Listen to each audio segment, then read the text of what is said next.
Hi! Hello! నమస్తే. Welcome back to my channel. ఇవాళ ఏం ప్రిపేర్ చేస్తున్నాననుకుంటున్నారా? ఇవొచ్చి వరగనప్ప అంటారండి దీన్ని. ఇదొచ్చి ద్రాక్ష ఆకులతో ప్రిపేర్ చేస్తారనమాట. ఈ ద్రాక్ష ఆకుల్ని ఈ విధంగా బాటిల్‌లో అయితే వస్తది ఈ ద్రాక్ష ఆకులు. ఈ ఆకుల్ని ముందుగా అయితే వాష్ చేసుకోవాలి. వాష్ చేసుకున్న తర్వాత దీంట్లో బియ్యం అనేది పెట్టి రోల్ అనేది చుడతాననమాట.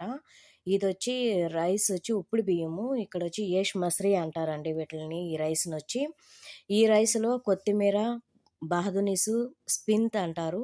ఈ ఆకులన్నిటిని వేసి బాగా కలుపుకోవాలి. దీంట్లో ఆనియను, తర్వాత తెల్లగడ్డలు అనేది కూడా వేసుకోవాలి. వేసుకున్న తర్వాత దీంట్లో మసాలా పౌడర్‌లొచ్చి మద్రాసా క్యారీ పౌడరు, జీలకర్ర, ధనియా పౌడరు, కొద్దిగా నిమ్మరసం, సాల్టు ఇవన్నీ వేసుకొని బాగా మిక్స్ చేసుకోవాలి. టమాటా పేస్ట్ అనేది కూడా వేసుకొని బాగా మిక్స్ చేసుకోవాలి. వీటిలన్నిటిని సన్నగా తరుక్కోవాలండి. ఎర్రగడ్డలు గానీ, తెల్లగడ్డలు గానీ, నేను చెప్పిన ఆకులన్నిటిని గూడా సన్నంగా తరుక్కొని ఈ బియ్యంలో అనేది కలుపుకోవాలనమాట.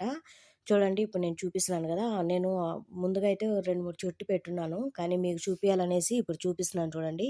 ఈ విధంగా ఆకులనేది పెట్టుకోవాలి. తర్వాత ఈ విధంగా రైస్ కొద్దిగా పెట్టుకొని, మనం ఈ విధంగా హోల్డ్ అనేది చేసుకోవాలనమాట. ఈ విధంగా పెట్టినప్పుడు ఏంటంటే, రైస్ అనేది బయటికి రాదు.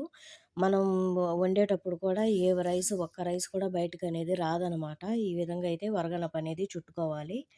నా వీడియోస్ కొత్తగా వచ్చినోళ్ళకి కంపల్సరీగా పనికొస్తదండి. వాళ్ళకైతే యూజ్ అవుతదనేసి ఇట్లాంటి కొత్త వీడియోలయితే చేస్తా ఉన్నాననమాట. గల్ఫ్ లైఫ్‌లో ఇట్లాగే ఉంటది. Thank you for watching.